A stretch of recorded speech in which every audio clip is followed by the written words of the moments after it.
एबसुआनो इउपिपिएलआनो एबसु होननाय फोरमान जायाखैना बियो। दिनै जों नुबाय दावराव दावसि खालामग्राया जाबाय स्वयं फेरेंगानि बिजामादै बिपिएफखौ जेबो मावनो हायाखै होननायजोंनो नोंथाङा बोसोरबा बारहोबाय। सुइजारलेण्ड माने कि दादा, परिवर्तन माने कि दादा, सुइजारलेण्ड माने Kokrajhar to Karigaon speed breaker, परिवर्तन माने Rangia to Tamulpur speed breaker. दिनै 16 तारिख सेप्तेम्बर खालि आङो गिबियावनो बर'नि अशक राजा चेनेलसिम बरायनाय थाबाय जे आं दिनै मोनसे खौरांनि गेजेरजों आरो नोंथांनि चेनेलनि गेजेरजों माखासे सोंनाय एबा मिथिनो लुबैनाय बाथ्राफोरखौ रायजो राजानिसिम फोरमायनो सानदों। मानगोनां रायजो राजा नोंथांमोन, बिटिसिनि साफ्रोमबो नागरिक आरो आंनि मान होनो गोनां बिभिन्न जाथि जनगोष्ठीनि बिपिएफखौ मोजां मोनग्रा एबा जोंनि बिटिसिखौ अनसायग्रा रायजो राजाफोरनिसिम आङो फोसावनो सानदों। मानोना सानबानि सिगां फैगौ बिटिसिनि बिसायख'थिया जानो गोनां 22 सेप्तेम्बर 2025नि समबारखालि जिहेतु जागोन, बेनिखायनो आङो सानबानि सिगां रायजो राजाफोरनिसिम आंनि गोसोनि साननाय आरो सोंनो लुबैनाय सोंथिफोरखौ फोरमायनो सानबाय। जे गिबियावनो आं बेखौनो खावलायग्रोगोन जे जोंनि बिटिसिया दा मा अबस्था जानानै दङ। जि बिटिसिया 2003नि 10 फेब्रुवारियाव बिएलटि आरो आसाम सरकार भारत सरकारजों मोनसे सुक्ति गोरोबथा जादोंमोन। बेनि उनावहाय बिपिएफआ 15 बोसोर गणतान्त्रिक भाबै इलेक्सनाव देरहानानै सरकार सालायदोंमोन आरो बिनि सिगां 14 माससो इन्टारिमाव बिटिसिखौ दैदेनदोंमोन। गोबां 15 बोसोरनि गेजेराव जौगाथाय मावनाय आरो रायजो राजानो अनसुंथाइनि गेजेरजों जेबो गैथारैनिफ्राय लामा सामा दंग, इउनिभार्सिटि, फरायसालि, मेडिकेल कलेज, CIT, गिदिर दैमानि सायाव दलां, बान्दो, सुइस गेट बानायनानै होसेयावबो दिनैहाय थांनाय 2020नि 27 जानुवारियाव गोरोबथा जानाय एबा एबसु, एनडिएफबि मोनब्रै फेक्सन आरो गुबुन माखासे बडलेण्ड बिनानै डिभाइड आसाम 50-50 आन्दलन खालामनायनि उनाव जे बिटिआर गोजोन गोरोबथा खालामदोंमोन। नाथाय दिनै बोसोरबा बारलांबाय आरो बे परिबर्तननि मुङाव बिटिसिखौ सालायनानै आं जायखौ सोंनो नागिरदों बिथाङानो जाबाय आरो बिथांनिसिम आं बेखौनो सोंगोन जे प्रमद बर' बिटिसिनि CEM, नोंथाङा बोसोरबानि गेजेराव रायजोफोरनो मा खोथा होआमोन आरो मा दिनैहाय नोंथाङा खोथा होनाय बादियै नोंथाङा मावफुंनानै होनो हाखो, बेखौसो आं मिथिनो लुबैनानै दिनै नोंथांनिसिम रायजोनि गेजेराव आरो रायजोफोर मिथिनाय बादि नोंथांनि मा मावनो हाखो आरो मा खोथा होनानै मावनो हायाखिसै बेखौ आङो मोनसेनि उनाव मोनसे आङो रायजोनो फोरमायनो सानदों। बिनि गेजेराव नोंथाङा बोसोरबानि गेजेराव जोंनि नुनाय रायजोनि नुनायाव नोंथाङा दुरान काप आर्मिनि 100 बोसोरनिबो सिगांनिफ्राय खुंबोनाय एबा गेलेबोनाय दुरान काप नोंथाङा खुंदों। नाथाय बियो बिटिआर गोजोन गोरोबथाजों फैफानाय दफा नङा। नोंथाङा नलेज फेस्टिभेल खालामदों, इउनिभारसिटियाव गियाननि मेला खालामदों, नाथाय बेबो बिटिआर सुक्तिजों फैफानाय नङा। आरो नोंथाङा बड' महत्सब दिल्लीयाव भारत गभर्नमेन्टनि नखर मन्त्रि आरो प्रधान मन्त्रिखौ लानानै नोंथांमोना दिल्लीयाव गाजा गोमजायै कौटि कौटि थाखा बाहायनानै नोंथांमोना बर' महत्सब जातीय महत्सब मोनसे खुंहैदों। बेबो बे बिटिआर गोजोन गोरोबथानि दफायाव गैयै मोनसे आयदा। आरो बेनिफ्राय दामनाय देनाय गेलेनाय मोसानाय बागुरुम्बा इत्यादि इत्यादि नोंथांमोना दिनै बोसोरबायाव बेबादिजोंनो नोंथांमोना सम बारहोलांबाय। आरो नोंथांमोना मा मा खोथा होआमोन बेखौ गोसोखाङोब्ला मोजां जागौ। आरो मावमारनो आरो होमारनो हादोंना? बेयो आंनि मोनसे सोंथि। बेनो जाहैबाय नखर नखर साख्रि होनो होननाय, गामि गामि ट्रेक्टर होनो होननाय होनो हामारबायना? माखासे सेंग्रा सिख्ला एबा जुबक जुबतिफोरनो नोंथाङा रोंनानै थानाय लेखा गोरों साफ्रोमनोबो 2 लाख होनो होननायखौ साबेसेनो होनो हाखो बेखौ नोंथाङा खोन्थानो हागोन ना? आरो नोंथाङा गामि दरथामजों दरब्रैजों हालौनानै जानो मावनानै जानो थाखाय हालुवाफोरनि थाखाय ट्रेक्टर होनो होनदोंमोन, नोंथाङा साबसे आरो बबे गामियाव बेसेबां होनो हाखो बेखौ फोरमायनो हागोन ना? नाथाय जोंनि नोजोराव एबा आंनि नोजोरावथ' बेफोर नोंथांनि खोथा होनाय जों मोनसेबो नुनो मोनाखै। नोंथाङा हानि मेला खालामदों, बेबो बिटिआर गोरोबथाजों फैनाय मोनसे आयदा नङामोन। नाथाय नोंथाङा 16 लाख हा बिगोमाफोरनो एबा हा गैजायिफोरनो हा फाट्टा होबाय होनदों।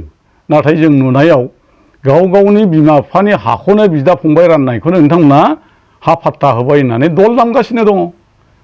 बेबादिखौथ' गोदो गोदायनिफ्रायनो जों मण्डल अफिसाव सार्केल अफिसाव थाङोब्ला सासे मण्डल आरो सासे मुहुरि हमना दरखास्त होबानो बेफोर हाबाया जाबोदोंमोन। नाथाय नोंथांमोना लेन्ड मेला खालामनानै साबसे कासायाव थानायनो हा फाट्टा होखो? साबसे मियादि नङै जोंनि बिदा फंबाय रायजो जानाय 1 सना हाखौ नोंथांमोना फाट्टा होनो हाखो? आरो नोंथांमोना ग्रेजिंआव एबा फोथाराव थानाय साबेसे रायजो राजानो हा फाट्टा होखो? बेखौसो फाट्टा होनाय होननानै बुंगोन। नाथाय नोंथांमोना खुगाजों बुङो मुंसे, नाथाय नोंथांमोना बेफोरखौ नोंथांमोना कागजै पत्रयै ब्लेक एन्ड व्हाइट देखायनो हाया। नाथाय नोंथांमोना रायजोनि सिगां सिगां बुंथिंबायनायखौ जों नुनो मोन्दों। बेनो जाहैबाय आं बुंनो साननाया, दिनै प्रमद बर'आ बोसोरबानि गेजेराव साबेसे एनडिएफबिखौ जेलनिफ्राय बख'नो हाखो? साबेसे जोंनि एनडिएफबिनि केडारफोरखौ केसनिफ्राय केस गैयै खालामनो हाखो? आरो एनडिएफबि न'खराव मुंख्लं जानाय मुंख्लंआरिफोरनो माननि गेजेरजों 5 लाख होनायखौ साबेसेनो होनो हाखो? आरो साबेसे होनो दंबावो?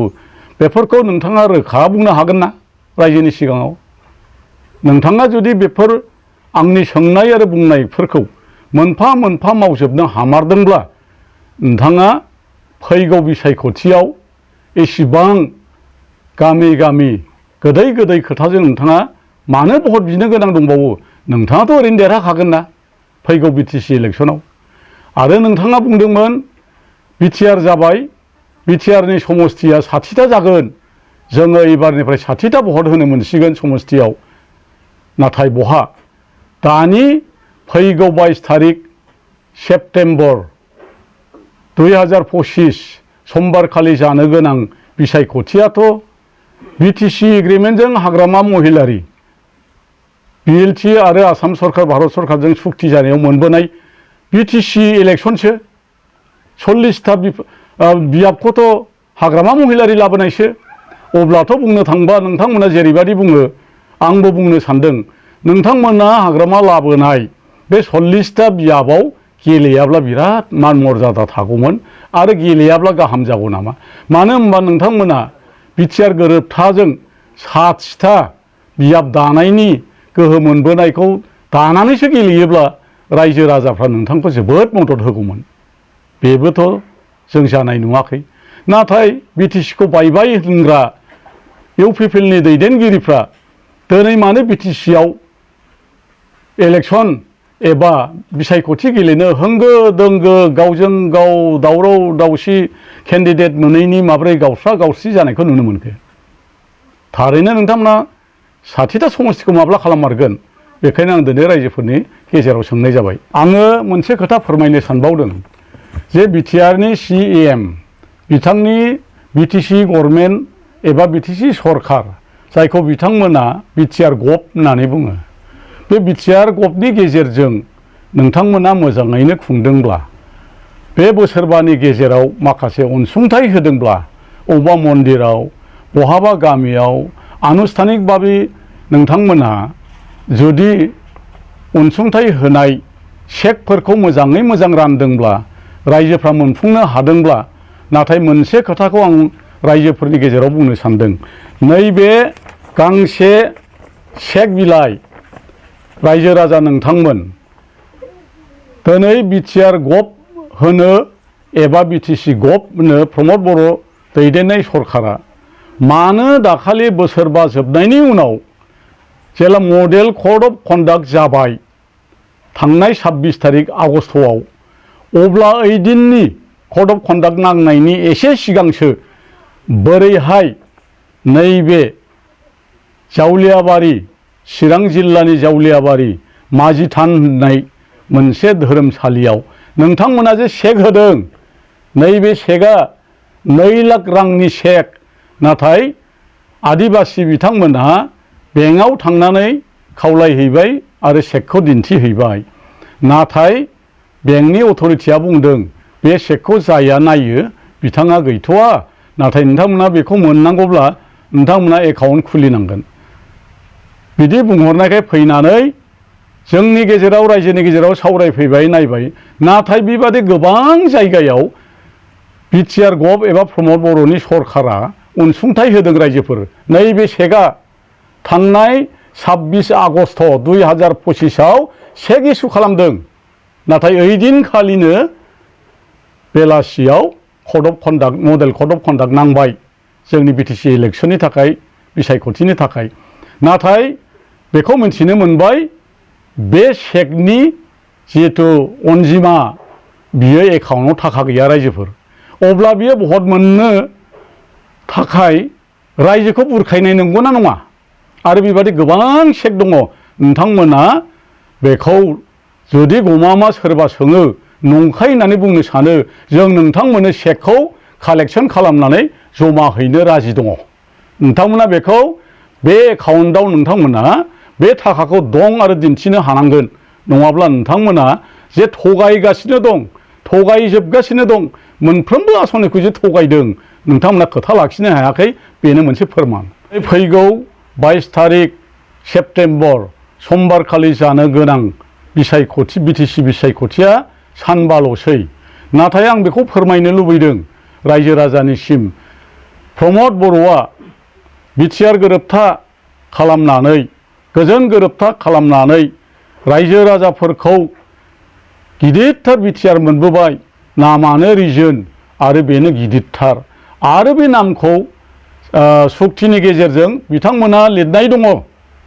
बिटिआर गोरोबथानि गेजेराव रिनेम एबा नाम सोलायनानै बिटिसिखौनो मुं नाम दोननानै मोनबोनाय बे दफाफ्राव दंनि माखासे आयदाफोरखौ नोंथांमोना मावनो हाबायना?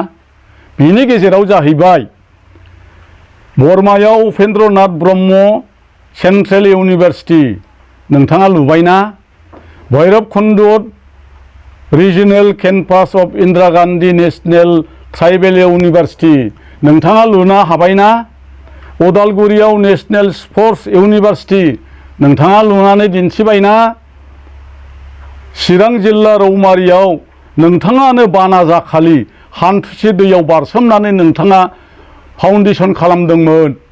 गोदान गोदान बिटिआर गभर्नमेन्टनि नोंथाङा CEM जानानै बेखौ गायसनदोंमोन। बेनो जाहैबाय North East region institute of medical science hotel and tourism management institute. नोंथाङा बेसेबां पारसेन्ट लुफुंखो? जोंथ' चिरां जिल्लानि हिसाबै नुनो मोनाखिसै। ना बहाबा खनायाव बुथ्रिना लुहैबाय नोंथाङा? बिनि फिननायखौ नेबाय।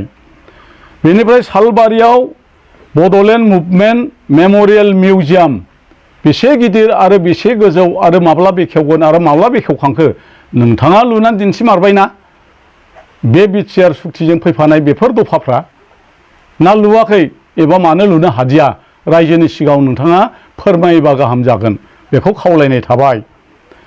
अदालगुरियाव नेशनेल इन्सटिटिउट अफ टेक्न'लजि नोंथाङा लुनो हाबायना बिटिएडिआव नोंथाङा रेलवे कच फेक्टरि मोनबेसे लुखो थिपकायाव जानो गोनांमोन सेंसन जाबाय होनदोंमोन दांथलाव चिरां जिल्लानि दांथलाव रेल कच फेक्टरि जानोसै बाव साख्रि मावख'नो हानाय नङा गोबां जोहोलावजोफ्रा लेखा गोरोंफ्रा बाव मावनानै मोनजासिगोन जोंनि मानसिफ्रा खामानि मावनोनो थोलायनाय नंला होननानै नोंथाङा फोसावदोंमोन लुबायना दाबा मोनसे बानायनो हाखो नोंथाङा बेखौ रायजोफोरनो फोरमायोबा गाहाम जागोन।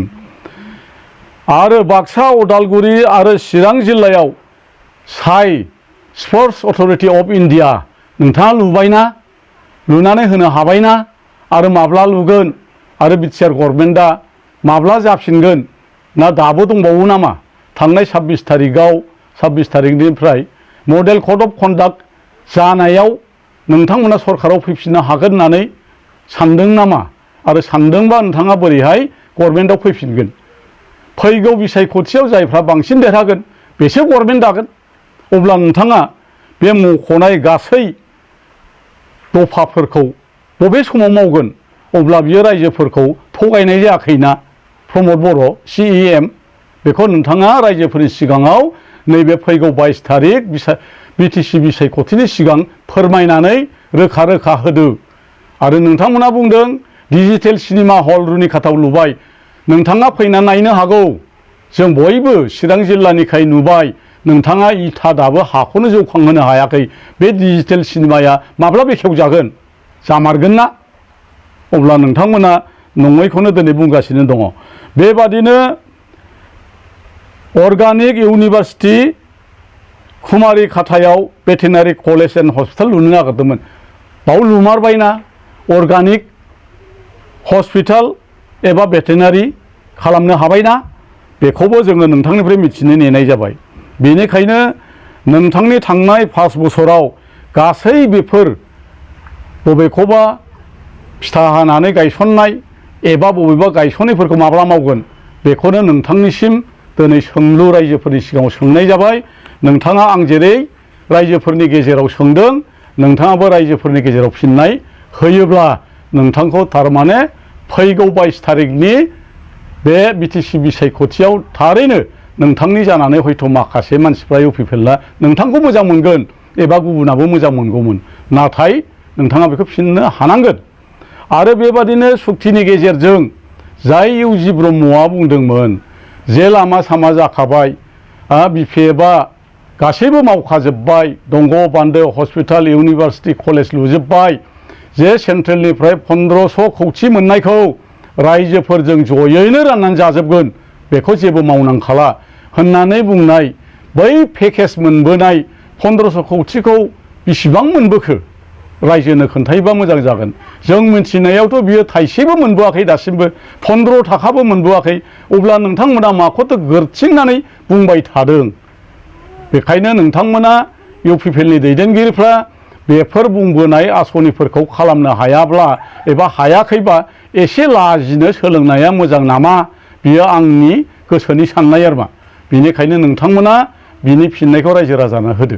मावनायनि नोंथांमोना उद्देश्य दंमोनब्ला मावनायनि गोसो दंमोनबा बोसोरबायाव मानो मावनानै दिन्थिदिया थारमाने नोंथांमोननो 10 आरो 15 बोसोर खुंनायनि उनावसो बे बिटिआरनि दफाखौ मावगोन नामा अब्ला बै खोथा होनाय एनडिएफबिनि जोहोलावजोफोर जायफोर केडारफोर बिथांमोननि साख्रि मोननाया बहा थांगोन बिथांमोननि अनसुंथाइ मोननाया बहा थांगोन बिथांमोननि बैसोआ थखन बेसेबां जाहैगोन आरो बै जेलाव थानाय जे दाबो गयै गोबां हाइनास आरो नान हाइनास केसफ्रा माब्ला जोबगोन केसआ बोखारजाबायना आरो माब्लानि दिनाव नोंथाङा बख'नो हागोन बेखौबो रायजो राजानो दिन थारिख आरो फोरमायोबा गाहाम जागौ। हाग्रामा महिलारिखौ जेबो मावाखै 3000 कौटि जाबाय जेल जाहोसिगोन जेलाव सोनोसै बिथाङा जेलाव थांब्ला थाम्फै अरजागोन बेखायनो राकेश ब्रह्ममोनहा EMआ मुस्रि बायनानै हरनो नागिरलायनाया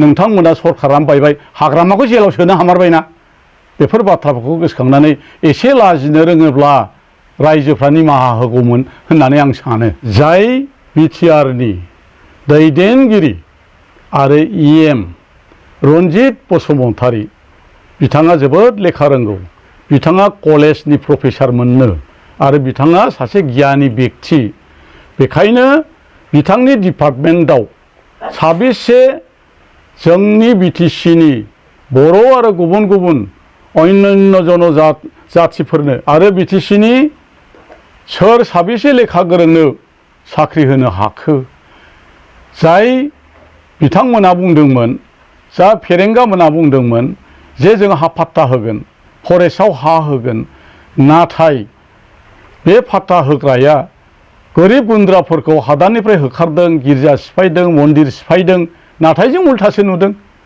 जेरै नोंसोरो हा फाट्टा होनो होननानै बुंनानै पर्बतजरानि गोदो गोदायनि कालिचरन गुरुदेबनि जोनोम जायगा मख'जाथाव जारिमिनारि जायगा जाय बिथांमोना भारत स्वाधीननि उनाव प्रथम भट होजेनग्रा फाग्लिजरा पर्बतजरा बे ओनसोलाव नोंथांमोना दिनै मा खालामदों 3600 बिगा हाखौ आदानिनो फाननो थांनायाव नोंथांमोन दैदेनगिरिखौ दिनै रायजो राजाया पर्बतजरानि बिमा माहारिफ्रा रायजो राजाफ्रा दिनैहाय हासिब सुवा लानानै गरखा लानानै दांगो नाथा लानानै नोंथांमोनखौ सोरखि लानानै गरखा लानानै गायहेन लानानै दिनै मानो होहरनो एबा होबथानो गोनां जाखो नोंथांमोननि हा होग्रा BTCखौ सुइजारलेण्ड बानायनायाथ' बे नङामोन अब्ला नोंथांमोना उल्था मावाखैना बे जाहैबाय फेरेंगानिसिम मोनसे सोंनाय आरो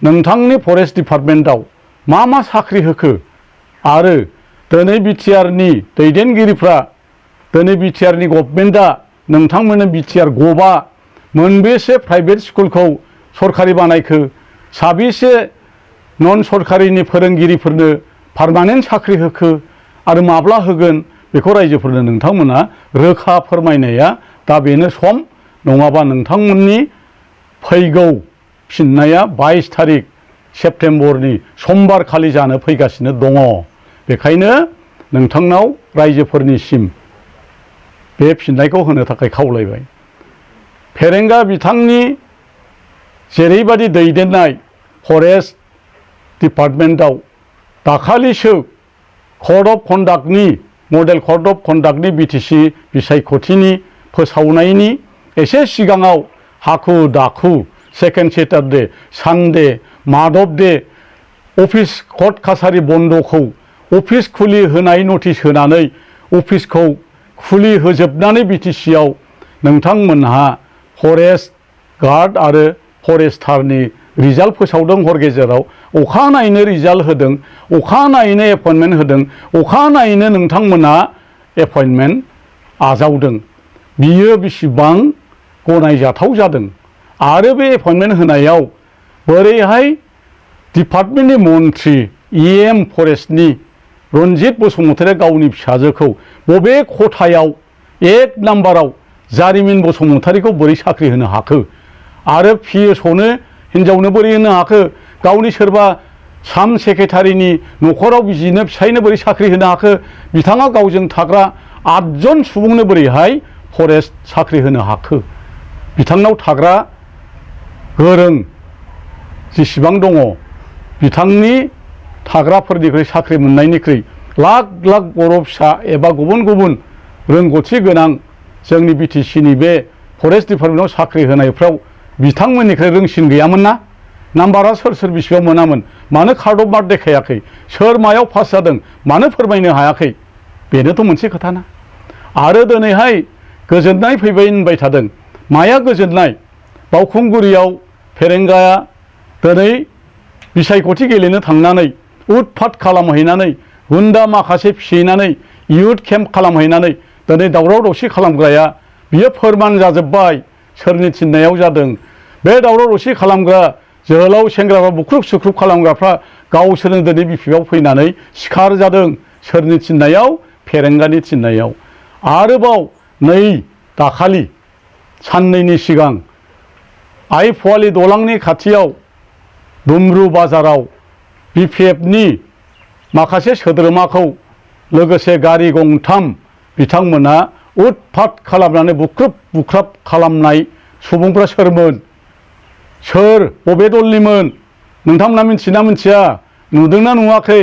नुदोंबा एसे सिखार जा आरो नोंथांमोना आयेनगत भाबै बयखौबो खावलाय बे दावराव खालामग्रा गारि घोड़ा बुख्रेबग्राफोरखौ दुसिफोरखौ हमनानै साजा होनांगौ एबा बेखौ एरेस्ट खालामनांगौ होननानै नोंथांमोना मानो प्रेस बिबुंथि होनो हायाखै? दिनै जों नुबाय दावराव दावसि खालामग्राया जाबाय स्वयं फेरेंगानि बिजामादै सोमखोर नार्जारिया सासे बे दावरावनि गाहाय दैदेनगिरि आरो माखासे बिथांनिनो सांग' फांग'। दा बिथांनि बिजामादैया एरेस्ट जाबाय, बे फोरमान जायाखैना? आरो बाव लाजिथाव नङा? आरो गसाइगावआव दखानाव बुग्लुं बुसि खालामनाय UPPLनि दैदेनगिरिफ्रा नङामोन ना? बे जाथाया जायाखैना? अब्ला दिनै बिटिआरआव दावराव खालामग्राया सोर?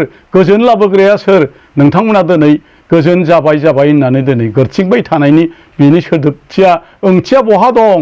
बेखायनो नोंथांमोननि बेफोर रायजोखौ थगायबाय थानाय, नङैखौ बुंनाय, खोथा होनायखौ होनो हायै आरो जेबो मावनो हायाखै बिनि फोरमानखौ फैगौ 22 थारिख सेप्तेम्बर समबारखालि BTCनि इलेक्शननि बिसायख'थिनि गेजेरजों रायजो राजाफ्रा होनो थांगासिनो दङ।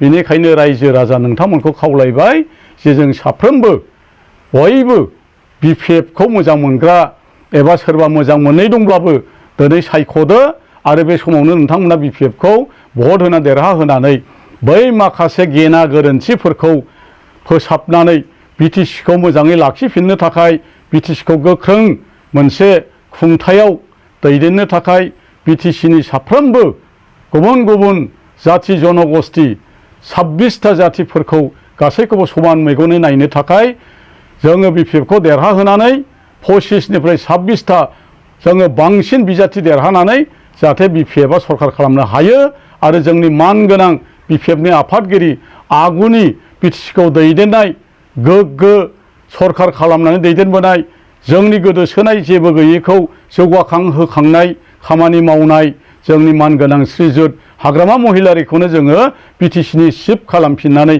बेफोर गेना गोरोन्थिफोरखौ फोसाबनो दायित्व होनांगौ होननानै आङो रायजोफोरनिसिम खावलायबाय। BTCनि नागरिक हिसाबै आङो नोगोरारि हिसाबै बेखायनो मोजां साननाय हयै जोङो जाहाथे फैगौ 22 थारिखआव नांगोलनि सावगारियाव जाहाथे भट होनानै हाग्रामा महिलारिखौनो जोङो BTCनि खुंगिरि एबा चिफ खालामनानै जों बेफोरो लांफिनजानाय गोहो गासै जोंनि खहा जानाय गोदोसोफिननो नागिरनाय BTCखौ सिफायनो नागिरग्राफोरनि आखाइनिफ्राय जोङो बासायनांसिगोन आरो UPPLनि माखासे अजगरनि उदैनिफ्राय अजगरनि खुगानिफ्राय जोङो बख'नानै जोङो बेखौ फोसाबनांसिगोन। बेखौनो आंनि रायजो राजाफोरनिसिम खावलायनाय थाबाय। दाखालिसो मडेल कड अफ कन्डाक्टआव अफिस खुलिब्रब होनानै साख्रि दैसननायाव नोंथांमोना बुंदोंमोन जे जोंनि UPPLआव सोरबा आथोना फैसा थाइसे फैसा लाब्लाबो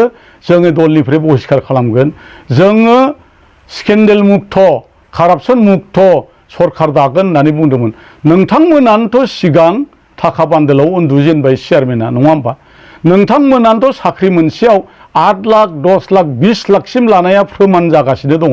UPPL दलनिनो सोद्रोमाफ्रानो इन्टारभिउ होना पास जानानै थाखा बिजानानै होनो हायैनि 7 लाख 8 लाख बिनानै होनो हायैनि साख्रि मोनैनि थाखाय दिनै BPFआव जगदान होनाया बे आरो फोरमान जायाखैना? जाय नोंथांमोननि UPPLनि सोद्रोमानि खुगानिफ्रायनो रग' रग' रां जानाय नोंथांमोना खोनानो मोनाखैना? नोंथांमोना नुनो मोनाखैना? नोंथांमोननि गेजेरावनो प्रेस मिट खालामनानै बे थाखा जानायखौ नोंथांमोननि गेजेरावनो फोरमायनायखौ मिथियाखैना? नोंथांमोननि कारापसन फ्रिया बहा थांखो? नोंथांमोनाथ' सासेयावनो 8 लाख 10 लाख लादों। बे थाखाखौबो जोंहा फेरेंगा बसुमतारिया बिजामादै जानो गोनां हाबा जायै बिजामादै फिसाजो सासेखौ बे सेंग्रानो हरनो होननानै बिजामादै रादाय खानायनि बिजामादैया लानानै खारबाय होननानै दावराव जादोंमोन। 18 कौटि थाखा नोंथाङा बहा मोना? माब्रै लानानै खारनो मोनखो? बे खोथाफ्रा बोरै गोसारा? नंमारगौना नंमारा? नोंथाङा रायजोनि सिगाङाव फोरमाय। आरो नोंथाङा जुदि थिग मावदोंब्ला नोंथांनि देरहानाय, नोंथांखौ EM खालामनाय चिरां दुवार बियाबाव नोंथाङा मानो टिकेट मोननो हादिया? नोंथाङा दिनै मानो हरै बावखुंग्रियाव, हरैनि सिमायाव मानो खुबै दाव हरजाखो? बेखौबो नोंथाङा एसे साननानै नायनो आरो बिजिरनो सम जाबाय। बेखायनो नोंथांखौ आरो नोंखौ फैगौ 22 थारिखनि समबारनि बिसायख'थिजों रायजोफ्रा फिननो नेदों आरो नेबाय। दुलाराय बर' फरायसा आफादनि आफादगिरि दिपेन बर'नि माखासे खौसे जानो नागिरनाय एबा खौसे जानायनि BPFखौ खावलायनाय आरो UPPL BPF ज' जानायनि बिथांनि एपिलनि सायाव आङो फंनैसो बुंनो सानदों। बेनिखायनो गिबियाव बुंखांदोंब्लाबो आरो माखासे बुंबावनांगौ दं हिसाबै आङो बुंनो सानबावबाय। बेयो जाहैबाय UPPLनि दैदेनगिरिफ्रा मिथिया नामा? नोंथांमोननि गेजेरावनो गिदिर गिदिर लिडार जाय UPPLनि सासे सानसुमै, साननो गोरों, मेलेम गोरों सासे बिराद गियानि बेक्ति राकेश ब्रह्म EMआ बुंबाय थादों जे UPPL आरो BPFजों 25 बोसोर जेबो गोरोबनाय जानाय नङा। अब्ला नोंथांमोननि राकेश ब्रह्म बुंनाया बेसेबां ओंथि दङ? आरो बेनो नंमारगौब्ला दिपेन बर'आ बोरै BPFनि मानगोनां आफादगिरि हाग्रामा महिलारिखौ खौसे जानांगौ होननानै खावलायबाय थादों? लाइजाम हरबाबो लाइजाम सहैयाखै होनदों। आरो माब्रैहाय BPFआल' UPPLजों जों बोरैहाय खौसे जाहैनांगौ? दिपेन बर'आ मानो खावलायबाय थादों एबसुनि जानानैलाय? बेथ' साननो गोनां दङना। नोंथाङा मिथिया नामा? नोंथांमोननि माखासे लिडारफ्रा आरो नोंथांमोननि दैदेनगिरि, बोसोनगिरि, बर' हारिनि सानसुमै गियानजों बुंफबनाय डक्टर क्रिमिन'ल'जि डिपार्टमेन्टनि सार्जन UG ब्रह्मआ बिथाङाबो बुंदों सम सम राजनिक भाबै BPFजों खौसे जानाया सम्भब नङा होननानै। नोंथां दिपेन बर'आ बेखौ खोनायाखै नामा? नोंथाङा नुवा नामा? नोंथांमोना रायलायलाया नामा? जे UG ब्रह्म बिथाङा गावनो जे बुंबाय, अब्ला नोंथाङा मा बबे ओंथिजों गोदाव सोराव ज' जानायनि बाथ्राखौ बुंबाय थाखो? नोंथांमोना ज' सावराया नामा? नोंथांमोननि मानगोनां, बयनिख्रुइबो गियानि, बयनिख्रुइबो गोजामसिन दैदेनगिरि बिथाङा सम सम बुंदों बे सम्भब नङा खौसे जानाया, बेखौ आसा खालामनाया थिग नङा होननानै बबेबा मिडियाफ्राव बुंनायखौ जों नुनो मोनदों। अब्ला दिपेन बर'आ अब्लाबो मानोथो ब्रा ब्रा जोंनि मानगोनां BPFनि आफादगिरि आरो BPFखौल' बोरै ज' जाजानो खावलायदों? नोंथाङाथ' राजखान्थिनि मानसि नङाना? जोंथ' जाथि हिसाबै खौसे दंना? राव हारिमु ओइ सिडुल मोनखाबायना? गाननाय जोमनाय, आसार खान्थि, दामनाय देनाय, खननाय मुसुरनाय जोंथ' खौसेनो दंना? राजनितिक भाबै गावबा गाव आइडिय'लजि थायो। राजनितिक भाबै जोंहाबो BPFआ गाव गावनि बिखान्थिजों, गाव गावनि नेम निथिजों जोङो पार्टिखौ दैदेनदों। जोंनि दैदेनगिरिया प्रमद बर'आबोथ' UPPLनि नेमखान्थि बादि दैदेनदोंना? अब्ला नोंथाङा बबे मोनसेखौ ज' जाजानो लुबैनायनि गोसो होबाय थादों? बियो मोनसे आसरित आरो सोमोनांथाव। जाय बिथाङा ज' जानो नागिरोब्ला होबथाबाय थायो, जाय बिथाङा सिरि थायो, खौसे जानो नागिरोब्ला बिथाङानो गियानि बेक्तिया जि क्रिमिन'लजि डक्टर सार्जन UG ब्रह्मआनो गासै दावराव दावसिनि बिथाङा डक्टर जानानै दावराव दावसि गावस्रा गावस्रिनि बेमारखौ बिथाङानो ट्रिटमेन्ट खालामबाय थानायखौ जों नुनो मोनदों। बेखायनो आंनि भाषायाव आं बेखौसो सानदों, बिथाङा दैदेनगिरिल' नङा, बिथाङा थारैनो सासे क्रिमिन'लजि डिपार्टमेन्टनि कर्स फरायनाय डाक्टार फरायनायनि सार्जन होननानै आं बुंनो नागिरदों। मानो होनबा बिथाङा सासे ज' जानो नागिरोब्ला खौसे जानो नागिरोबा बिथांनि सोलेराव थानाय क्रिमिया ज' जाहोआ। बिथाङानो बै क्रिमियानो बिथांखौ बायदि बायदि साननो होयो। बेखायनो गिबियावनो आंनि मोनसे टाइटेल होनाय क्रिमिल'जि डक्टर सार्जन इउजि ब्रह्मनि दैदेननायाव बेफोर जाबाय थादों आरो जों नुनो मोनबोबाय थादों आरो बिथाङा गावस्रा होलांबाय थागोन। आरो साबधान रायजोफोर, आं खावलायनो सानदों माखासे इउपिपिएलनि अजगरफ्रा बिटिसिनि गासै गोहो, बिटिसिनि गासै जौगानाय आरो बिटिसिनि गासै साननो गोरों गियानि व्यक्तिफोरखौ दिनैहाय बिथांमोना सानफा एफा उखैबानो मन'यो, उखैबानो जायो। बिथांमोना माखासे अजगर महर लानानै दङ। बिनिफ्राय जोङो गासै रायजो राजाफ्रा बारग'नो आरो सांग्रांथि जानाया दरखार दङ। दिनै जुदि मोजां सानदोंब्ला दिनैहाय मानो दुलाराय बर' फरायसा आफादनि आफादगिरि दिपेन बर'आ दिनै दुलाराय एबसु जिल्ला आनसलिक इउनिट एबसुफोरनिसिम नैबे लाइजामनि रावखौ बोरैहाय फोसावनो हाखो आरो इउनिट आनसलिक जिल्ला दिनै गामि गामि फरायसाफोरनि बिमा बिफाफोरखौ लेंहरनानै फैगौ बिसायख'थिनि सांग्रांथि मेल लिङै फरायसाफोरनि बिमा बिफाफोरखौ लेंहरनानै मा बुजायनो नागिरदों, मा साननाय जादों, मा बुंनो नागिरदों, फरायसुलिफोरनि बिमा बिफाखौ लेंहरनानै गथ' गथायफोरखौ सोलोंथायाव जौगाहोनायनि बोसोन होनो सानदोंमोनब्ला नोंथांमोना थांनाय गरम बन्द'आव सामार भेकेसनाव मानो बेफोर हाबाफारिखौ लायाखै? दिनैहाय माने MCC model code of conduct सभायावसो नैबे लाइजामखौ नोंथाङा बोरैहाय गामि गामि लाइजाम हरहोनो हाखो? आरो बे लाइजामनि आयदायानो जाहैबाय रायजो राजाफोरनिसिम मोनसे खावलायनाय, फैगौ बिटिसि इलेक्सननि बिसायख'थिनि सांग्रांथि मेल लिंनो थाखाय खावलायनाय बे लाइजामखौ दुलाराय बर' फरायसा आफादा बोरैहाय मेल लिंनो हाखो? थारमाने नोंथाङा नैबे लाइजामनि गेजेरजों फोरमान होबाय एबसुआ थारैनो गमामा इउपिपिएल आरो इउपिपिएलानो एबसु आरो एबसुआनो इउपिपिएलानो एबसु होननाय फोरमान जायाखैना बियो? बेथ' रग' रग' रायजो राजाफोरनि आखाइ आखाइ बे लाइजामा दङ। अब्ला नोंथाङा बोरैहाय एबसुआनो इउपिपिएल होनबा गाज्रि मोनो, सोंखारियो, जिगाब बुन्था सावो आरो निन्दा खालामो। जिल्लानि आनसलिकनि ब्लकनि फरायसाफोरखौ गोथां गिथिं दैदेननानै नोंथांमोना फुथुला सावहैयो, बोसोन हरो सोंखारिनो, बायदि बायदि रावजों सोंखारियो। अब्ला नोंथाङा दिनै बर' फरायसा आफादखौ राजनितिकआव लांदों ना राजनितिकनिफ्राय गोजानाव दोनदों? बेखौ नोंथाङा रायजोफोरनि सिगाङाव नैबे लाइजामनि सांग्रांथि सावराय मेलखौ मानो सोरनि थाखाय खालामनाय जादों?